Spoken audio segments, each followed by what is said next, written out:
Bible சொல்லுது, உன் இளம் வயதின் பக்தியையும் நீ வாழ்க்கைப்பட்ட போது இருந்த நேசத்தையும் நான் அறிந்திருக்கிறேன். மகன் 29 வயசு 28 வயசுக்குள்ள நீ ஆண்டவருடைய சமூகத்துல எவ்வளவு பக்தியா இருக்குதோ அதுதாங்க உன் எதிர்காலத்தினுடைய கிரீடம், அதுதான் எதிர்காலத்தினுடைய வெற்றி. இந்த 24 வயசு 25 வயசுக்குள்ள உனக்கு எல்லா டெம்டேஷன்ஸும் வரும், எல்லா பாவத்தை செய்யறதற்கும் எல்லா வாய்ப்புகளும் வரும்.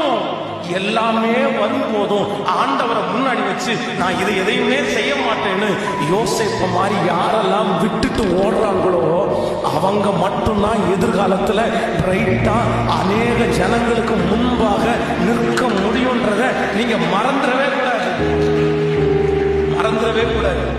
இங்க இருந்து போகும்போது ஒரே ஒரு எண்ணத்தோட மட்டும் போதும், நான் பக்தியா வாழ போறேன், நான் பக்தியா வாழ போறேன், நான் பக்தியா வாழ போறேன்.